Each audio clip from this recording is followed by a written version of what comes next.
Guys हजारों साल पहले जब इस धरती पर कौरवों और पांडवों के बीच महाभारत का युद्ध हुआ था, उस महाभारत के युद्ध में अश्वत्थामा ने अपने पिता गुरु द्रोणाचार्य की भांति कौरवों का साथ दिया। अश्वत्थामा एक वीर योद्धा था जिसने महाभारत के युद्ध में अपना पराक्रम दिखाया, जिससे पांडव हारने लगे थे। गुरु द्रोण और बेटे अश्वत्थामा ने मिलकर पांडवों को लगभग परास्त ही कर दिया था। तभी श्री कृष्ण ने कपट नीति अपनाकर युधिष्ठिर से झूठ बोलने को कहा और सबके बीच यह बात फैला दी गई कि अश्वत्थामा मारा गया, जबकि जो मारा गया था वो अश्वत्थामा नाम का एक हाथी था। युधिष्ठिर से सत्यता की पुष्टि करने के लिए जब पूछा गया तब उन्होंने कहा कि अश्वत्थामा मारा गया परंतु हाथी, लेकिन श्री कृष्ण के शंखनाद के कारण हाथी शब्द गुरु द्रोण नहीं सुन पाए और पुत्र शोक में उन्होंने अपने शस्त्र त्याग दिए और अवसर का फायदा उठाकर दृष्टिधूम ने उनका सर काट दिया। उसके बाद जब अश्वत्थामा को इस कपट नीति का पता चला तो वह गुस्से में आग बबूला हो गया और उसने भी युद्ध में कपट नीति अपनाने की ठान ली और रात के अंधेरे में मौका पाकर द्रौपदी के 5 पुत्रों को सोते समय वध कर दिया और वहां से भागने लगा। अर्जुन को जब इस बात का पता चल गया तो वो बहुत क्रोधित हो उठा।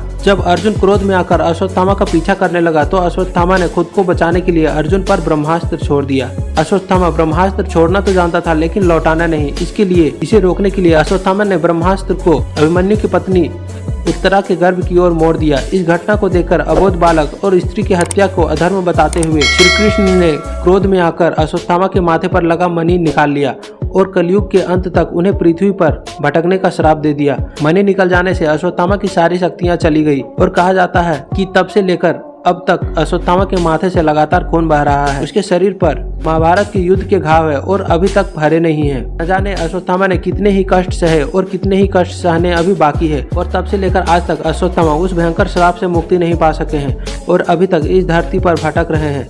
गाइज कहा जाता है कि जब तक कलयुग खत्म नहीं हो जाता तब तक अश्वत्थामा यूं ही भटकते रहेंगे। अश्वत्थामा खुद को दुनिया की नजरों में नहीं लाना चाहते, इसलिए हमेशा छिपकर ही रहते हैं और घने जंगलों में भटकते रहते हैं। तो गाइज अश्वत्थामा के बारे में यह जानकारी आपको कैसी लगी आप कमेंट करके जरूर बताएं और अगर यह वीडियो आपको अच्छी लगी तो आप इसे लाइक करें और ज़्यादा से ज़्यादा लोगों तक शेयर करें। धन्यवाद।